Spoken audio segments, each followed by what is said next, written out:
だったら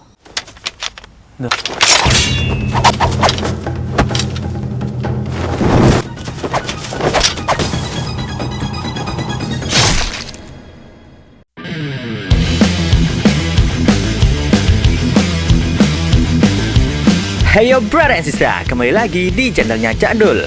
Oke, kali ini Cakdul akan melanjutkan film Nobunaga Concerto yang part ketiga. Bagi kalian yang belum nonton part sebelumnya, langsung cek saja link di deskripsi ya dulur. Oke lah, tanpa banyak nyocot, kita langsung saja menuju ke videonya. Bros.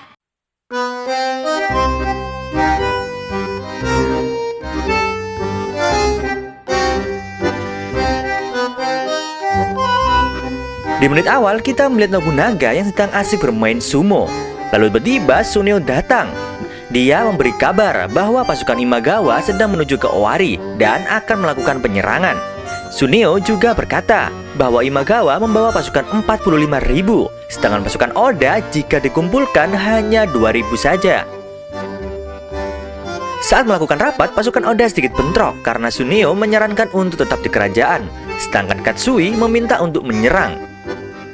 Di kandang kuda terlihat Kinoshita yang bertemu dengan rekannya. Rekan Kinoshita menyuruhnya untuk melapor rencana yang akan diambil Nobunaga. Di dalam kerajaan, Nobunaga memutuskan untuk tidak berperang. Namun para pasukannya merasa aneh dengan keputusan Nobunaga. Akan tetapi Nobunaga menyarankan untuk menyerah agar pasukannya bisa selamat. Di sini pasukannya berkata, jika Nobunaga menyerah, sebagai gantinya kepala Nobunaga akan dipenggal. Mendengar hal itu, Nobunaga mengerti akan situasinya. Lalu dia bertanya, jika berperang apa yang terjadi? Suneo menjawab, jika kita berperang, pasukan kita akan kalah dan kepala Nobunaga akan dipenggal. Nobunaga merasa kesal karena keputusannya akan berakhir dengan kepalanya dipenggal. Lalu dia menyuruh pasukannya untuk memberi sedikit waktu dan akan memberitahu keputusannya segera. Saat di dalam kamar, Kicho sudah ada di sana. Di sini Kicho memberi semangat kepada Nobunaga bahwa dia harus segera membuat puisi kematian. Kicho memberi contoh puisinya. Kepala yang terpenggal menggantung dengan aneh di angin musim panas. Nobunaga yang mendengar hal itu, dia merasa sedikit mual, lalu menyuruh Kicho pergi jika tak ada keperluan lagi. Beberapa waktu kemudian, Katsui sudah tidak sabar untuk menunggu keputusan Nobunaga karena terlalu lama. Kemudian dia ngotot pergi ke kamar Nobunaga. Saat membuka selimutnya, ternyata itu hanya tipuan muslihat Nobunaga. Yang ternyata Nobunaga kabur dan lari dari tanggung jawabnya. Di persimpangan, Nobunaga salah mengambil jalan yang malah mendekat ke wilayah Imagawa. Di kerajaan, para pasukan melakukan rapat bahwa jangan sampai semua orang tahu jika Nobunaga kabur karena akan menimbulkan kegaduhan.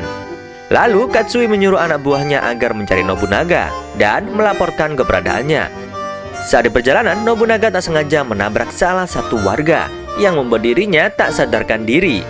Setelah tersadar, dia sudah berada di rumah wanita yang dia tabrak. Lalu dia segera bergegas untuk pergi karena Nobunaga akan menjauh dari Imagawa. Akan tetapi wanita itu berkata bahwa di sini adalah wilayah Imagawa.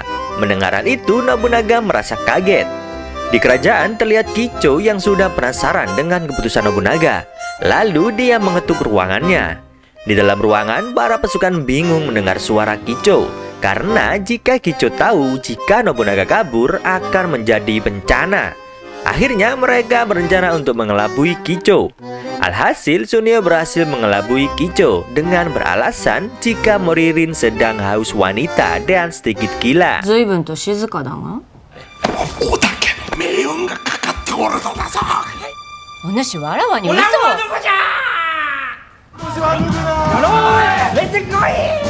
さあ落ち着くまで教室でお待ちください。さあ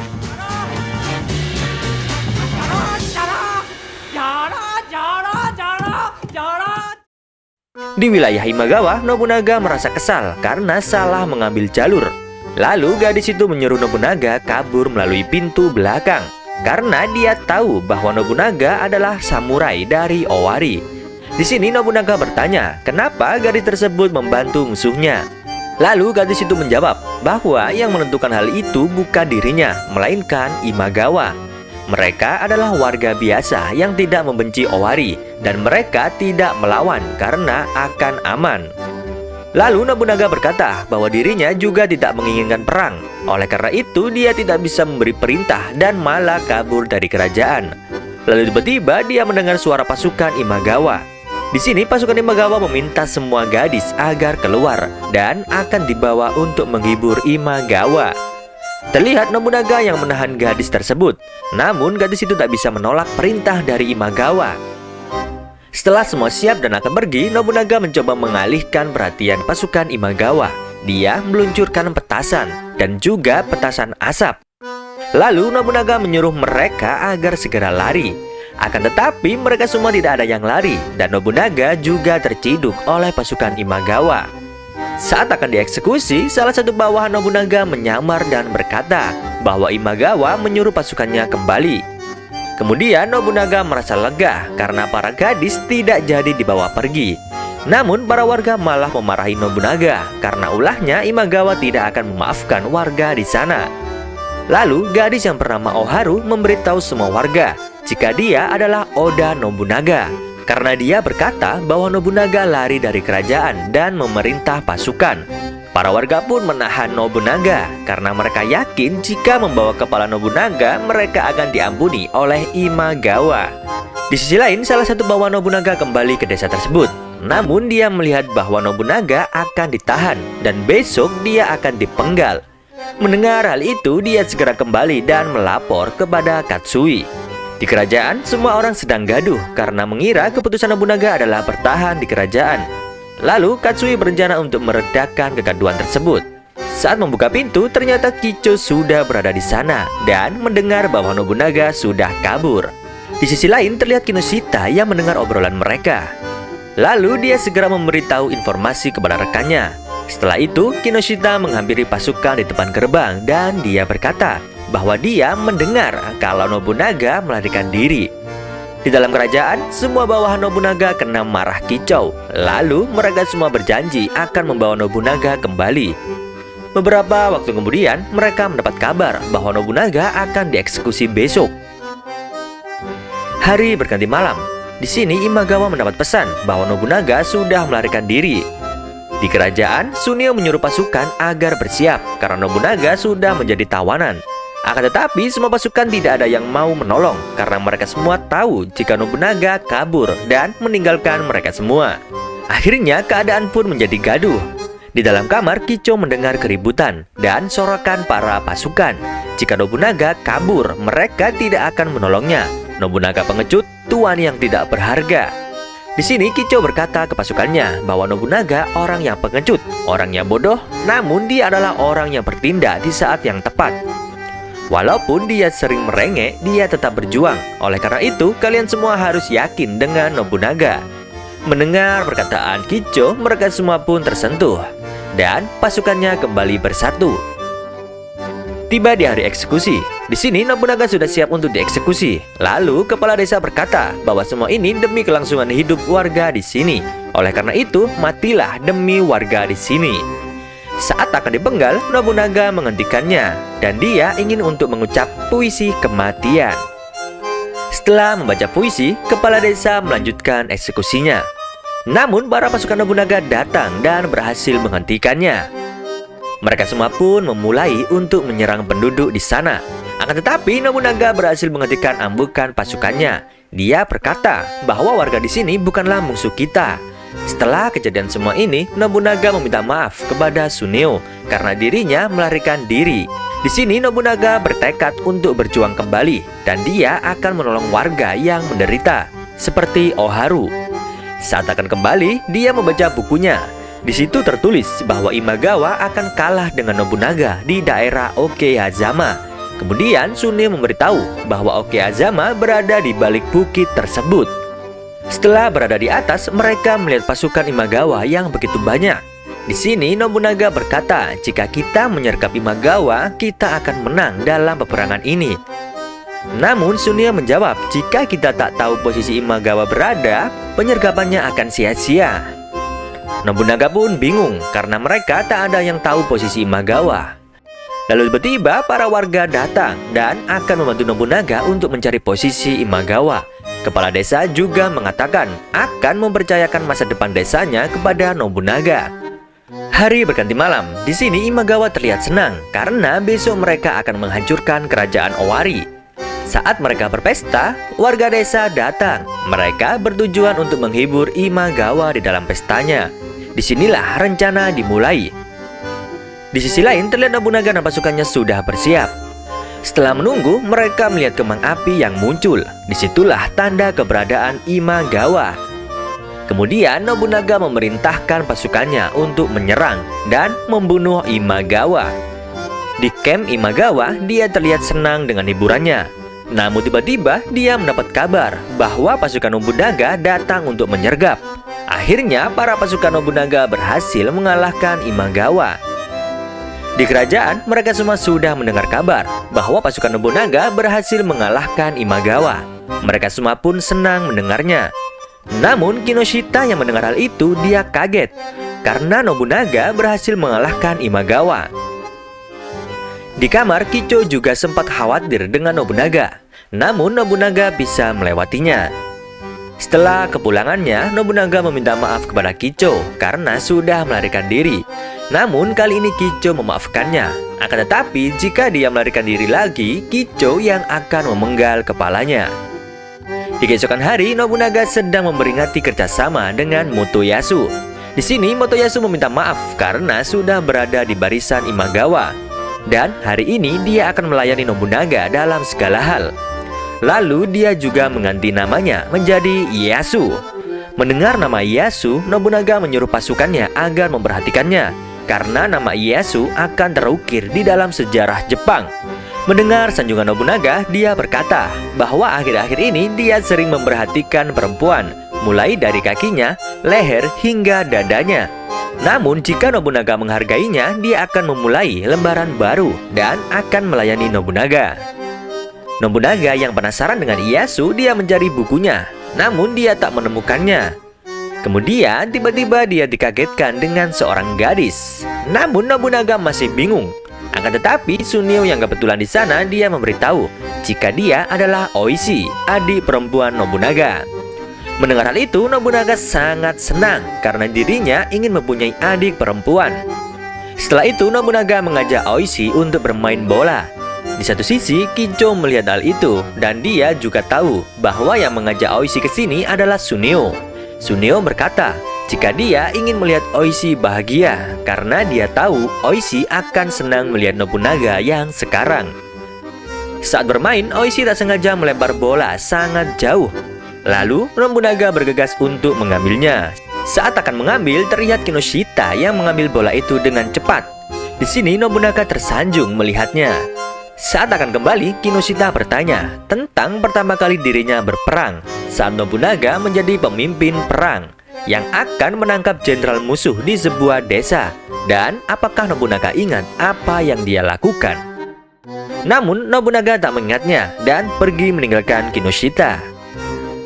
Mendengar hal itu, Kinoshita terlihat marah karena melupakan kejadian waktu itu.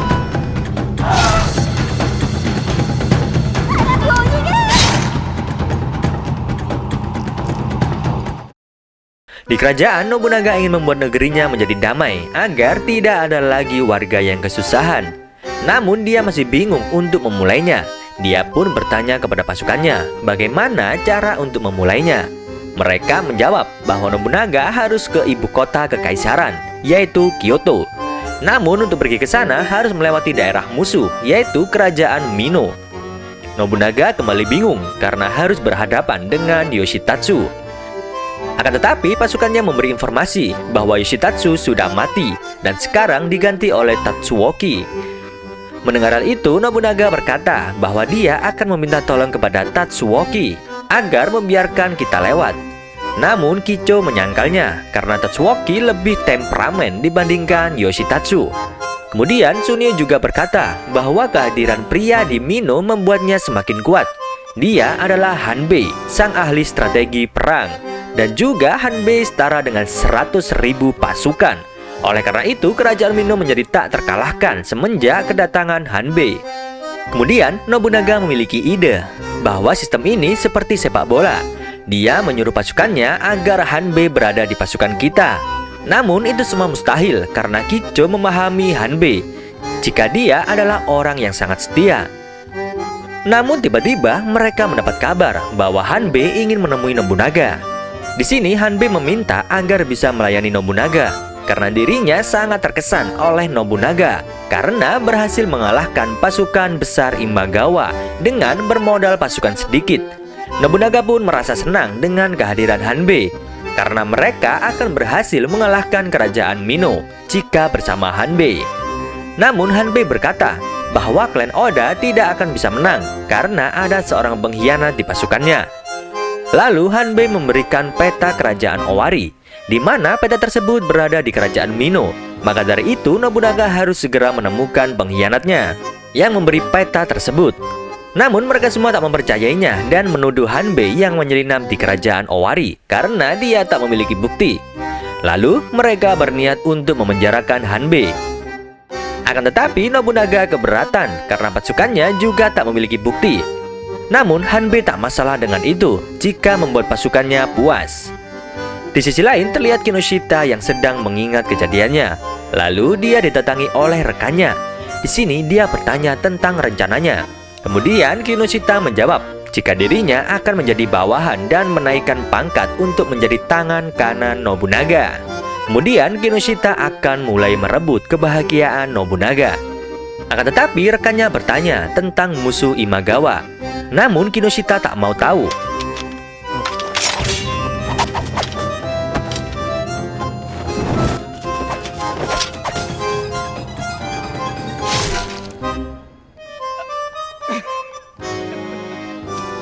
Di kerajaan terlihat Nobunaga yang akan memakai sepatunya. Namun sepatu tersebut sudah bersih, yang ternyata itu perbuatan Kinoshita. Lalu Kinoshita berkata jika dirinya ingin menjadi pasukan Nobunaga. Jika Nobunaga butuh bantuan, Kinoshita bersedia membantunya. Misalnya cara menyerang kerajaan Mino. Mendengar hal itu, Nobunaga menjadi tertarik dengan Kinoshita. Saat malam hari, Nobunaga memanggil Kinoshita untuk menjelaskan rencananya, di mana dia akan membuat benteng satu malam di perbatasan kerajaan Owari dan Mino. Keesokan harinya mereka mulai bekerja, namun tiba-tiba ada pasukan yang menyerang. Di satu sisi Kinoshita melihat orang yang mencurigakan. Di kerajaan mereka melaporkan bahwa ada penyerangan dan banyak korban berjatuhan. Lalu mereka mengira bahwa yang menyerang adalah samurai bayaran utusan kerajaan Mino. Di sini mereka mulai curiga dengan adanya penyusup yang membocorkan rencananya, namun masih belum menemui titik terang. Setelah itu Nobunaga membebaskan Hanbei karena sudah tak dicurigai.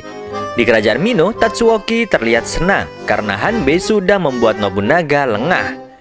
Di sini juga terlihat pria yang menyuruh para samurai menyerang pasukan Nobunaga saat menebang pohon, yang ternyata dia adalah adik Hanbei. Di kerajaan, Nobunaga menyuruh pasukannya agar mengaku dan tak akan jatuhi hukuman. Akan tetapi tidak ada yang mengakuinya dan malah keadaan menjadi ribut. Di satu sisi, Sunio melihat Hanbei yang sedang mengawasi. Saat di lorong, Hanbei bertemu dengan Kicho. Di sini Kicho berkata bahwa Hanbei akan senang jika melayani Nobunaga karena sepemikiran, di mana Nobunaga ingin menciptakan dunia tanpa peperangan. Scene berpindah di hutan bambu. Di sini terlihat dua orang yang bernegosiasi, yang ternyata itu adalah adik Hanbei dan Moririn. Di sini Moririn diberi tugas lagi oleh adik Hanbei. Namun Moririn sudah tak sanggup untuk mengkhianati Nobunaga dan rekan-rekannya lagi. Akan tetapi adik Hanbei tetap memaksa dan tak ada jalan untuk mundur lagi. Setelah adik Hanbei pergi, Moririn ketahuan oleh Kinoshita. Beberapa waktu kemudian terlihat Moririn yang meminta maaf kepada Nobunaga karena telah berkhianat. Alasan Moririn melakukan semua ini karena dia diiming-iming sejumlah uang karena dirinya ingin membelikan baju perang kepada anaknya yang akan dewasa. Akan tetapi Moririn menguatkan tekadnya dan akan melakukan seppuku sebagai permintaan maaf karena sudah berkhianat. Namun lagi-lagi Nobunaga menghentikannya karena dia membenci permintaan maaf bunuh diri, lalu menyuruh Moririn agar terus hidup dan berjuang lebih keras lagi. Mendengar hal itu, Moririn akan mengabdikan hidupnya kepada Nobunaga.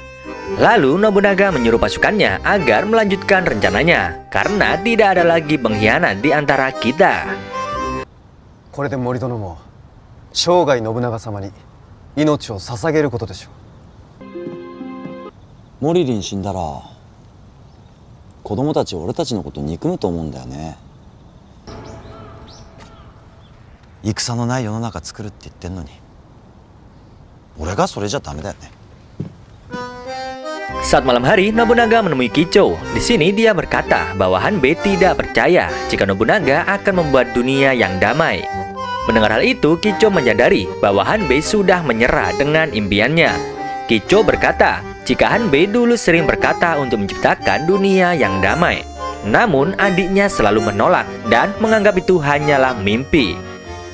Scene berpindah, terlihat Hanbei yang membocorkan informasi kepada adiknya jika besok Nobunaga akan membangun benteng kembali. Di kerajaan Mino, Tatsuoki mendapat kabar jika Nobunaga akan membangun kembali bentengnya. Lalu dia menyuruh Hanbei agar membakar benteng tersebut setelah jadi. Scene berpindah, terlihat Nobunaga yang mencoba meyakinkan Hanbei bahwa dia akan membuat mimpinya menjadi nyata. Namun Hanbei masih tak percaya karena Dousan juga berkata seperti itu. Namun dia mati di dalam perang. Di sini Nobunaga berkata, buatlah sejarah dengan tanganmu sendiri. Itulah kata-kata terakhir Dousan kepada Nobunaga. Dan Nobunaga akan berusaha walaupun itu sulit. Lalu benteng ini adalah langkah awal dan sedikit demi sedikit itu akan terjadi. Langit begitu terang, diiringi dengan para pasukan yang bersemangat bekerja. Dan juga para wanita datang membawakan mereka makanan. Lalu terlihat Suneo yang mendapat kabar bahwa Hanbei menghilang. Di satu sisi Hanbei akan melakukan tugasnya, namun dia teringat dengan kata-kata Nobunaga dan mengurungkan niatnya. Akan tetapi Suneo sudah melihat perbuatan Hanbei. Kemudian Hanbei menjurus Suneo agar memberikan rubiknya kepada Nobunaga. Di sini Hanbei menemui ketua pasukan Mino. Dia menyuruh agar memberitahu Tatsuoki bahwa Hanbei telah kabur dan melarikan diri. Kemudian adik Hanbei datang dan bertanya tentang apa yang terjadi. Kemudian Hanbei menjawab bahwa dirinya mempercayakan masa depannya kepada sebuah mimpi. Di tempat pembangunan benteng terlihat Suneo yang memberikan rubiknya. Lalu dia kedatangan adik Hanbei yang meminta tolong.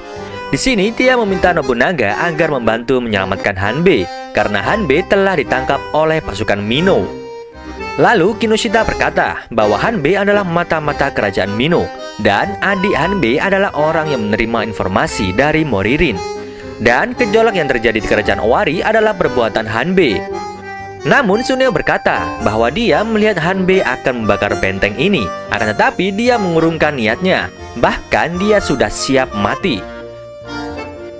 Scene berpindah, terlihat Hanbei yang akan dieksekusi. Namun pasukan Nobunaga berhasil menyelamatkan Hanbei.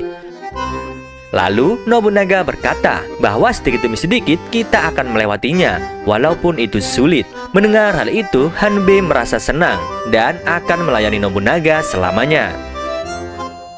Saat kembali ke benteng, ternyata Moririn berhasil mencari bantuan agar pembangunan cepat selesai. Nobunaga merasa senang melihat perjuangan Moririn. Akhirnya benteng pun berdiri. Di kerajaan, Nobunaga mengumumkan bahwa klan Oda berhasil menaklukkan kerajaan Mino. Dan semua itu berkat keahlian Hanbei, di mana dia berhasil membuat para pemimpin Mino berpihak kepadanya. Lalu Nobunaga mengundang orang yang berjasa di kerajaannya. Dia adalah Kinoshita yang resmi diangkat menjadi pasukan Nobunaga. Setelah selesai rapat, Hanbei sedikit curiga dengan Kinoshita dan bertanya tentang siapa sebenarnya dirinya. Di sisi lain terlihat pengawal Kicho yang bernama Yuki. Di sini dia menyembunyikan buku sejarah milik Nobunaga. Lalu terlihat Nobunaga bersama Kicho yang mengunjungi kuburan Dousan. Saat Nobunaga akan pergi, dia dipanggil dengan nama Saburo, yang ternyata itu adalah Nobunaga yang asli. Kemudian cerita lanjut ke part 4.